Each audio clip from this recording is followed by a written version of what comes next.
The Secret Garden. Chapter 4. Martha. When she opened her eyes in the morning, it was because a young housemaid had come into her room to light the fire and was kneeling on the hearthrug raking out the cinders noisily.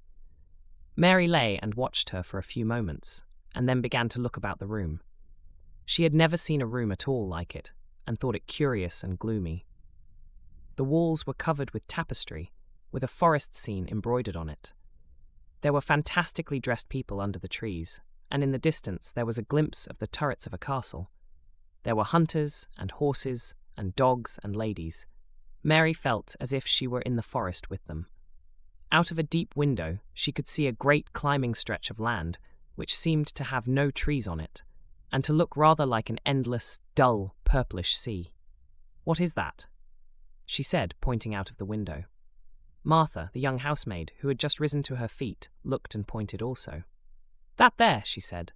"Yes, that's the moor," with a good-natured grin. "Does thou like it?" "No," answered Mary. "I hate it." "That's because thou'rt not used to it," Martha said, going back to her hearth. "Thou thinks it's too big and bare now, but thou will like it." "Do you?" inquired Mary. "Aye, that I do," answered Martha, cheerfully polishing away at the grate. "I just love it. It's none bare. It's covered with growing things, as smells sweet. It's fair lovely in spring and summer, when the gorse and broom and heather's in flower. It smells o' honey, and there's such a lot of fresh air, and the sky looks so high, and the bees and skylarks make such a nice noise hummin' and singin'. I wouldn't live away from the moor for anything." Mary listened to her with a grave, puzzled expression. The native servants she had been used to in India were not in the least like this. They were obsequious and servile, and did not presume to talk to their masters as if they were their equals. They made salams and called them protector of the poor, and names of that sort. Indian servants were commanded to do things, not asked.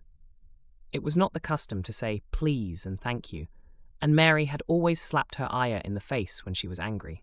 She wondered a little what this girl would do if one slapped her in the face. She was a round, rosy, good-natured-looking creature, but she had a sturdy way which made Mistress Mary wonder if she might not even slap back, if the person who slapped her was only a little girl. "You are a strange servant," she said from her pillows, rather haughtily. Martha sat up on her heels, with her blacking brush in her hand, and laughed, without seeming the least out of temper. I know that," she said. "If there was a grand missus at Misselthwaite, I should never have been even one of the under-housemaids. I might have been let to be scullery maid, but I'd never have been let upstairs.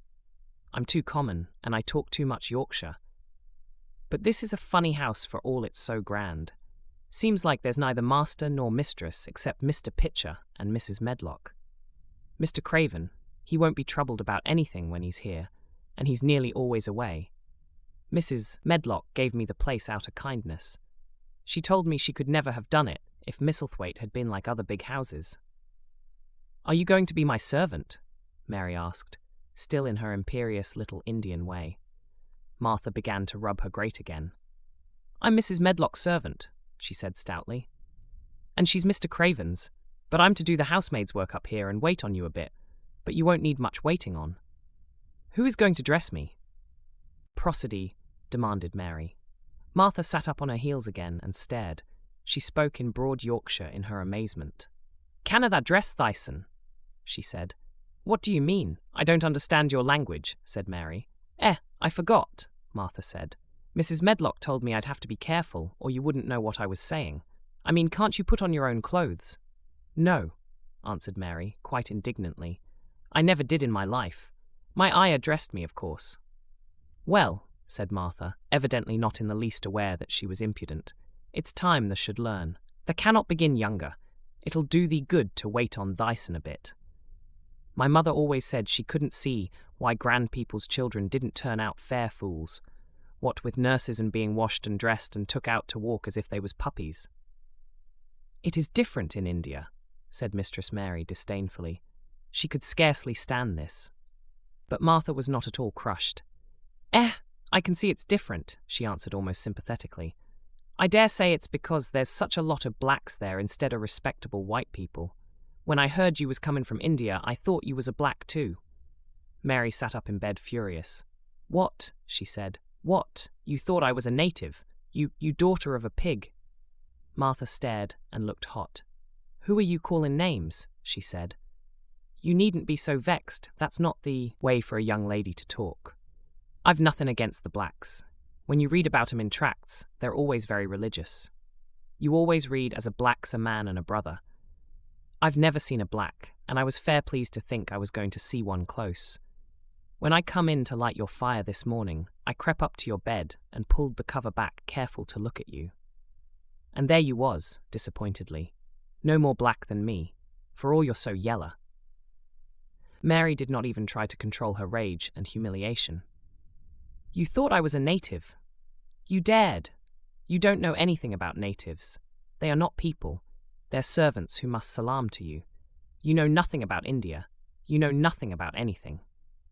She was in such a rage and felt so helpless before the girl's simple stare.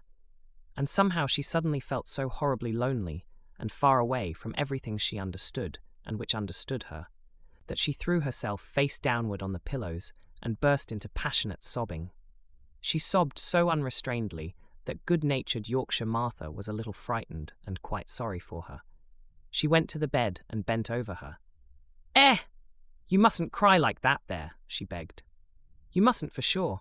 I didn't know you'd be vexed. I don't know anything about anything. Just like you said. I beg your pardon, miss. Do stop crying."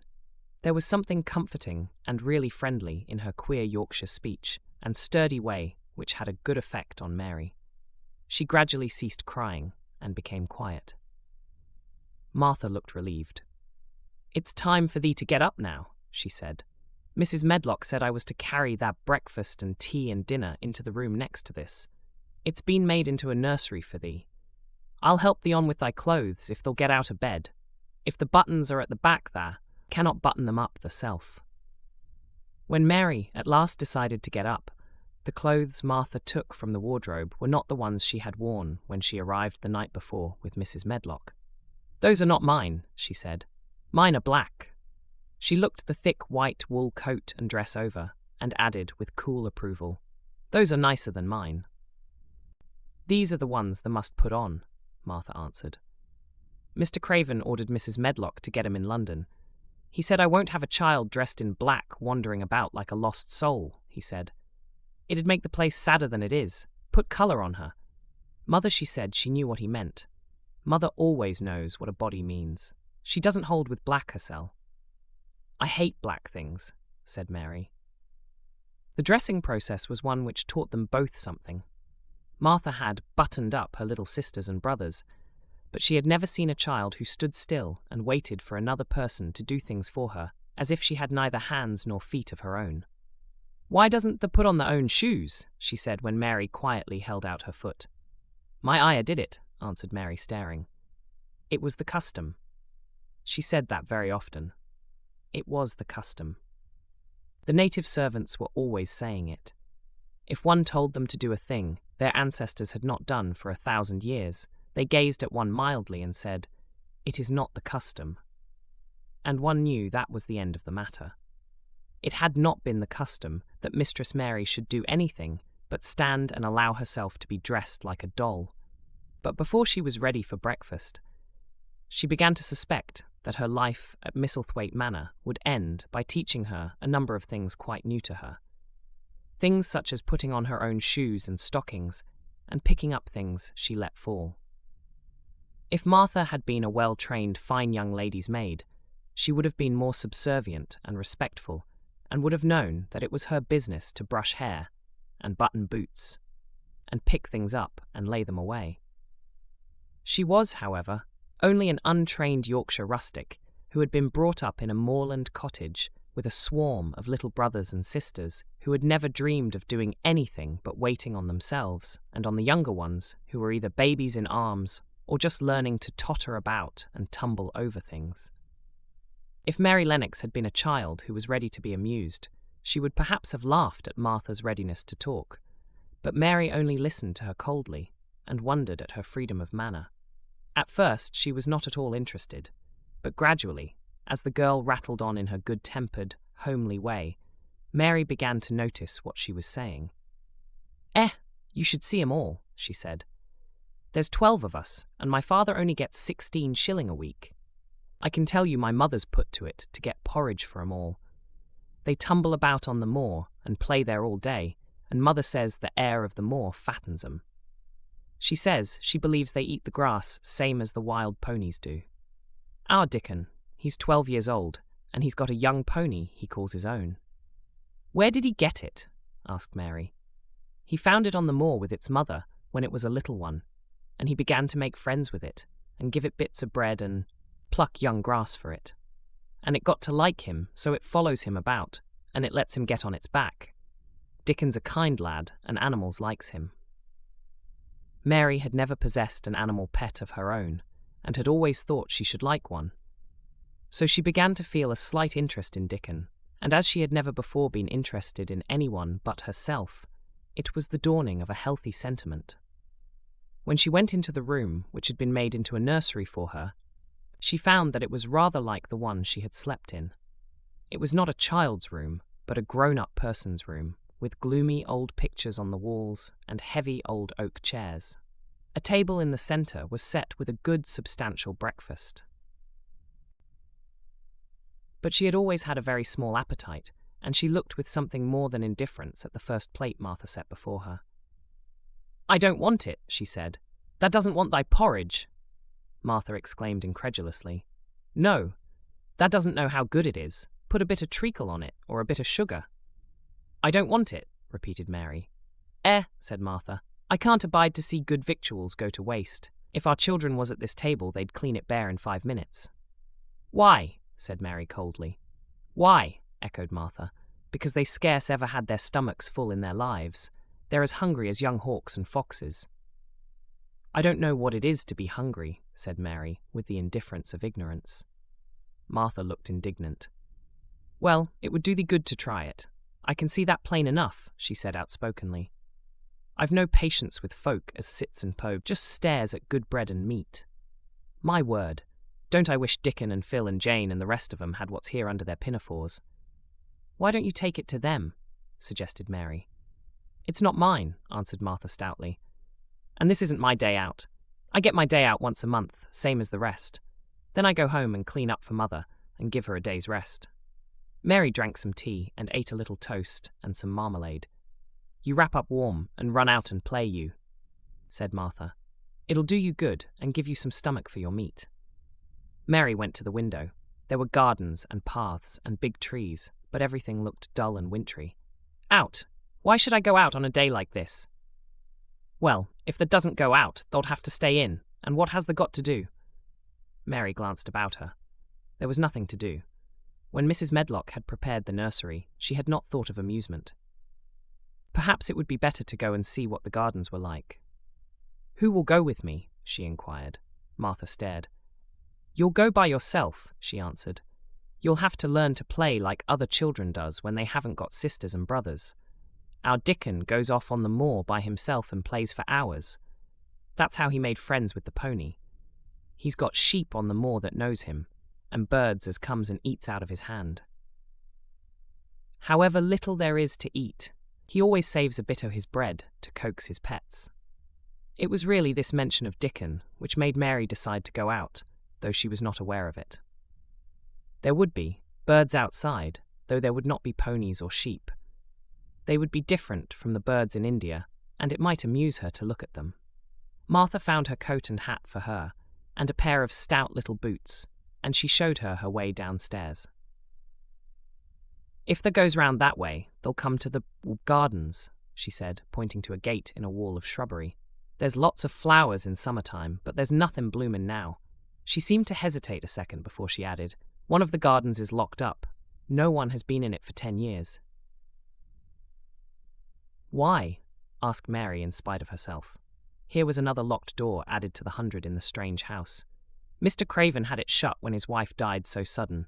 He won't let no one go inside. It was her garden. He locked the wet door and dug a hole and buried the key. There's Mrs. Medlock's bell ringing. I must run." After she was gone, Mary turned down the walk, which led to the door in the shrubbery. She could not help thinking about the garden, which no one had been into for 10 years. She wondered what it would look like and whether there were any flowers still alive in it.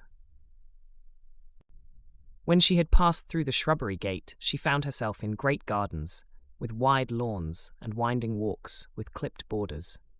There were trees and flower beds and evergreens clipped into strange shapes, and a large pool with an old grey fountain in its midst.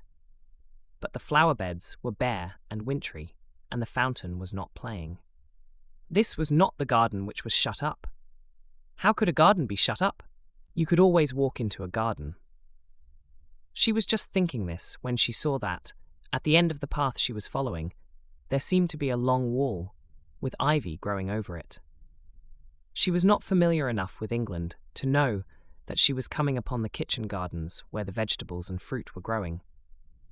She went toward the wall and found that there was a green door in the ivy, and that it stood open.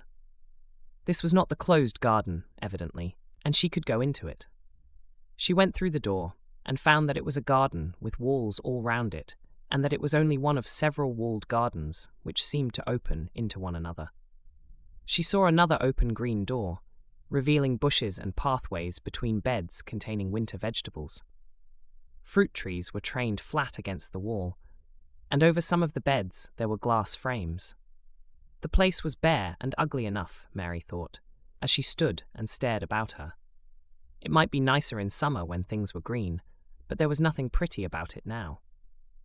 Presently, an old man with a spade over his shoulder walked through the door leading from the second garden.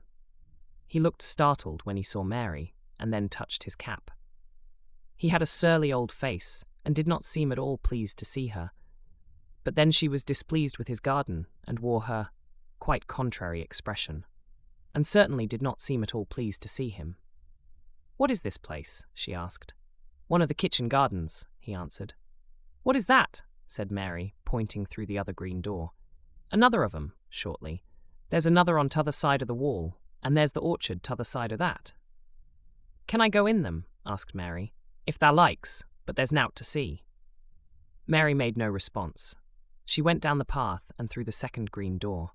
There she found more walls and winter vegetables and glass frames, but in the second wall there was another green door, and it was not open. Perhaps it led into the garden, which no one had seen for 10 years. As she was not at all a timid child and always did what she wanted to do, Mary went to the green door and turned the handle. She hoped the door would not open because she wanted to be sure she had found the mysterious garden. But it did open quite easily, and she walked through it and found herself in an orchard. There were walls all round it also, and trees trained against them, and there were bare fruit trees growing in the winter-browned grass. But there was no green door to be seen anywhere. Mary looked for it, and yet, when she had entered the upper end of the garden, she had noticed that the wall did not seem to end with the orchard, but to extend beyond it, as if it enclosed a place at the other side. She could see the tops of trees above the wall, and when she stood still, she saw a bird with a bright red breast sitting on the topmost branch of one of them. And suddenly he burst into his winter song, almost as if he had caught sight of her and was calling to her.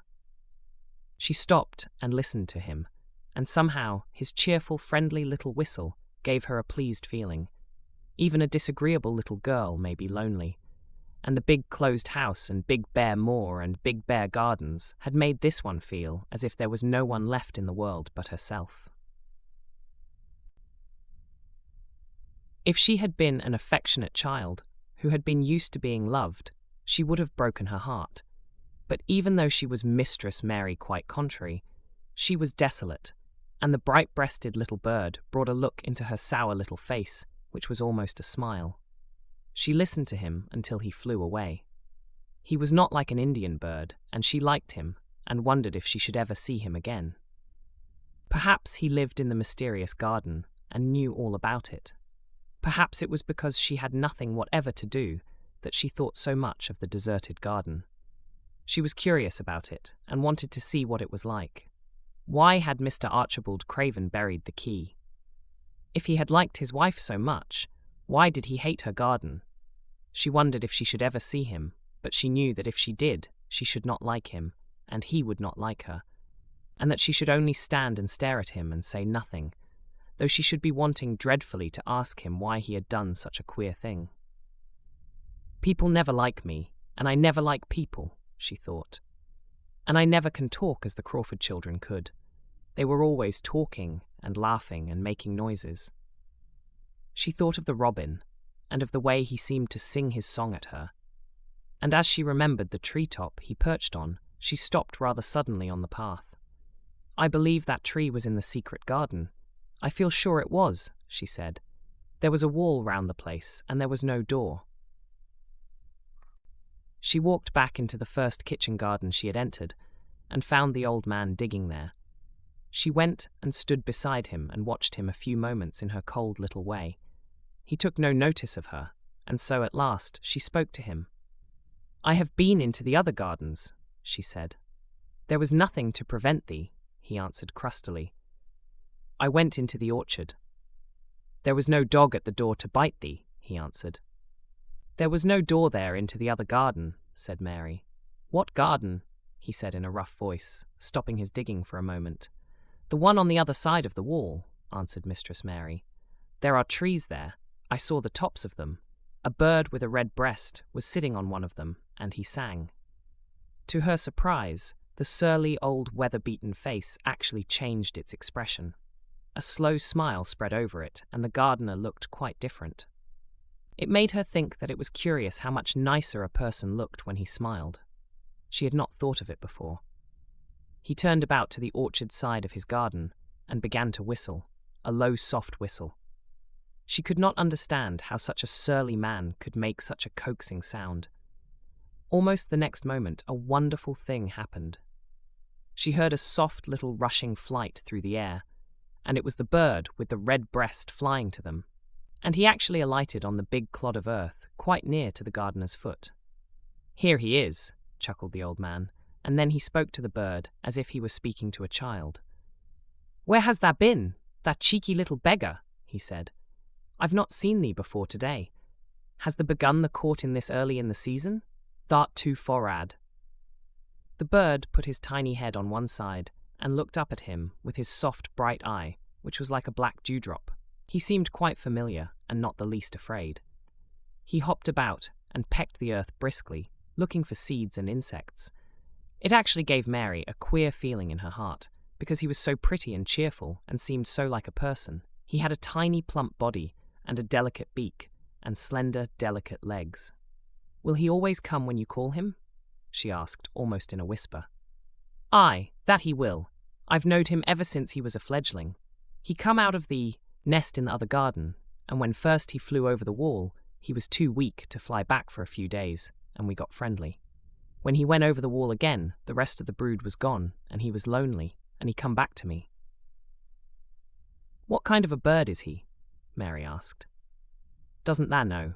He's a robin redbreast, and they're the friendliest, curiousest birds alive. They're almost as friendly as dogs, if you know how to get on with them. Watch him pecking about there and looking round at us now and again. He knows we're talking about him. It was the queerest thing in the world to see the old fellow. He looked at the plump little scarlet waistcoated bird as if he were both proud and fond of him. He's a conceited one, he chuckled. He likes to hear folk talk about him. And curious. Bless me, there never was his like for curiosity and meddlin'. He's always comin' to see what I'm plantin'. He knows all the things Mester Craven never troubles hissel to find out. He's the head gardener, he is. The robin hopped about busily pecking the soil, and now and then stopped and looked at them a little. Mary thought his black dewdrop eyes gazed at her with great curiosity. It really seemed as if he were finding out all about her. The queer feeling in her heart increased. Where did the rest of the brood fly to? She asked. There's no knowing. The old ones turn 'em out of their nest and make 'em fly, and they're scattered before you know it. This one was a knowing one, and he knew he was lonely. Mistress Mary went a step nearer to the robin and looked at him very hard. I'm lonely, she said. She had not known before that this was one of the things which made her feel sour and cross. She seemed to find it out when the robin looked at her, and she looked at the robin. The old gardener pushed his cap back on his bald head and stared at her a minute. Art thou the little wench from India? He asked. Mary nodded. Then no wonder thou'rt lonely. Thou'll be lonelier before there's done, he said. He began to dig again, driving his spade deep into the rich black garden soil, while the robin hopped about very busily employed. "What is your name?" Mary inquired. He stood up to answer her.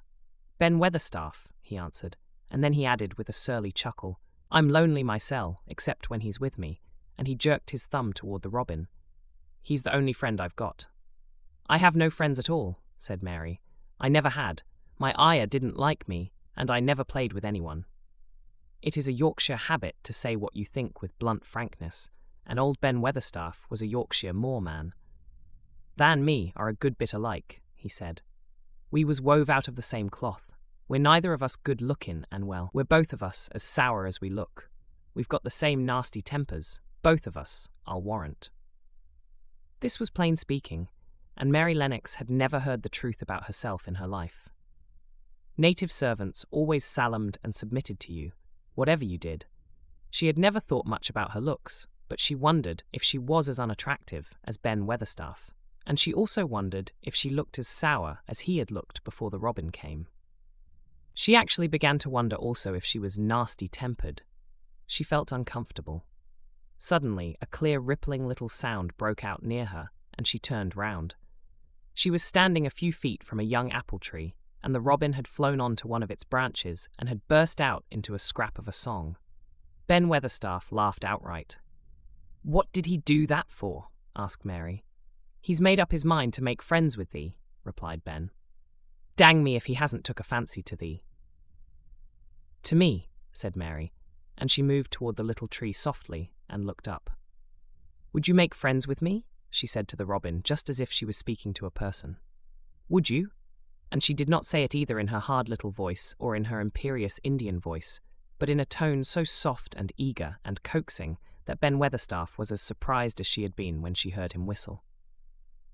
"Why," he cried out, "thou said that as nice and human as if there was a real child instead of a sharp old woman.